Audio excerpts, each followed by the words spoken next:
मालव प्रदेश के एक छोटे से नगर में वीर सिंह नाम का एक युवक अपने पिता शिवदत्त के साथ रहता था। वीर सिंह बुद्धिमान तो था, परंतु आलसी भी था। दिन भर मित्रों के साथ घूमना फिरना और सपने देखना ही उसका काम था। पिता कई बार समझा चुके थे, लेकिन वीर सिंह पर कोई असर नहीं होता था। एक दिन पिता पुत्र में तीखा विवाद हो गया। क्रोध में धर्मदत्त ने अपनी संदूकची से 5 स्वर्ण मुद्राएं निकाली और कहा, बस बहुत हो गया, ये 5 स्वर्ण मुद्राएं ले जाओ, घर छोड़ो, बाहर जाओ और अपने पुरुषार्थ से कुछ बनकर दिखाओ। अब खाली हाथ लौटे तो इस घर में प्रवेश नहीं मिलेगा। वीरसेन मुद्राएं तो ले ली और बिना कुछ कहे नगर से बाहर निकल पड़ा।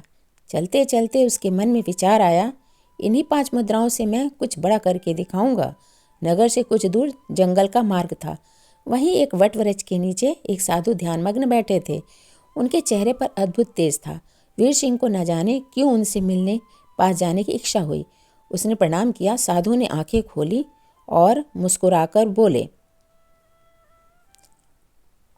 कहाँ जा रहे हो पुत्र? वीर सिंह ने सारी बात बता दी। साधु बोले, यदि चाहो तो मैं तुम्हें जीवन के कुछ उपदेश दे सकता हूँ, पर हर वचन का एक मूल्य स्वर्ण मुद्रा है।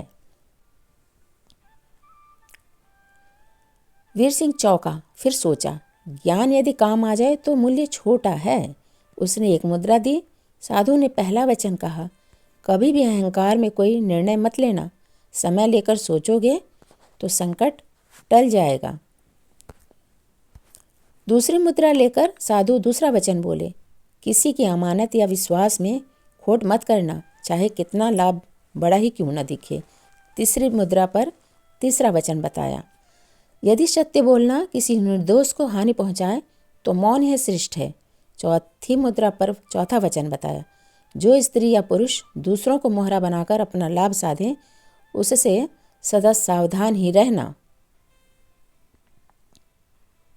अंतिम मुद्रा पर साधु बोले, रास्ते में यदि कोई असहाय सहायता मांगे तो अपने काम से पहले उसे मनुष्य समझकर देखना। साधु बोले, अब तुम जाओ, जीवन स्वयं तुम्हारी परीक्षा लेगा। कुछ दिन बाद वीरसेन एक समृद्ध नगर पहुंचा। अब उसके पास धन नहीं था। उसने काम की तलाश शुरू की। उसी नगर में राजा उदयराज का महल था। वहां के कोषाध्यक्ष अमरनाथ को एक विश्वसनीय सहायक की आवश्यकता थी। वीरसेन को अस्थायी रूप से काम मिल गया, राजकोष की देखरेख सहायता का। वहां उसने देखा कि कई कर्मचारी कर वसूली का धन छुपाकर बांट ले रहे थे। एक दिन उसे भी लालच दिया गया, थोड़ा सा हिस्सा रख लो, कौन देखता है। वीरसेन के कानों में साधु का दूसरा वचन गूंजा। उसने इनकार कर दिया। कुछ ही समय में कोषाध्यक्ष अमरनाथ को वीरसेन पर पूरा भरोसा हो गया, पर यह बात बाकी कर्मचारियों को खटकने लगी थी। उनमें से एक था विश्वामित्र, जो भीतर ही भीतर षड्यंत्र रचने लगा। एक रात चोरी हुई और दोष वीरसेन पर मढ़ दिया गया। राजा ने उसे बंदी बना लिया। सबूत झूठे थे पर दिखने में पुख्ता था। दरबार में वीरसेन कुछ कह सकता था, पर यदि वह सत्य बोलता तो एक निर्दोष सेविका भी फंस जाती।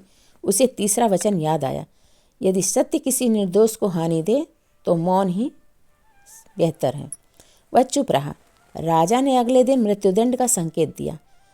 अगले दिन वीरसेन को कारागार से ले जाया जा रहा था तो रास्ते में एक वृद्धा महिला बेहोश पड़ी थी।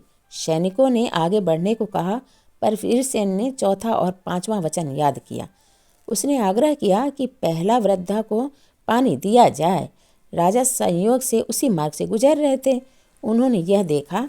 राजा ने जांच करवाई। वृद्धा से वही सेविका थी जिसे सच्चाई पता थी। उसने सब सच बता दिया। असली अपराधी पकड़े गए थे। राजा उदयराज ने वीरसेन से क्षमा मांगी और उसे राजकोष का प्रधान नियुक्त किया। कुछ वर्षों में वीरसेन ने अपने पिता को नगर बुलवाया। धर्मदत्त ने अपने पुत्र को सम्मानित पद पर देखकर आंखों में आंसू भर लिए। एक दिन वीरसेन साधु को खोजते हुए उसी वट वृक्ष तक पहुंचा। साधु मुस्कुराए। वीरसेन ने पूछा, आपने ज्ञान का मूल्य क्यों लिया था? साधु बोले, जिस ज्ञान के लिए त्याग किया जाए वही जीवन बदलता है। मुफ्त की सीख अक्सर शब्द बनकर उड़ जाती है। साधु अदृश्य हो गए। वीरसेन समझ गया, जीवन की सबसे बड़ी पूंजी सही समय पर याद किया गया सही उपदेश होता है। कहानी की सीख, ज्ञान का मूल्य समझना आवश्यक है।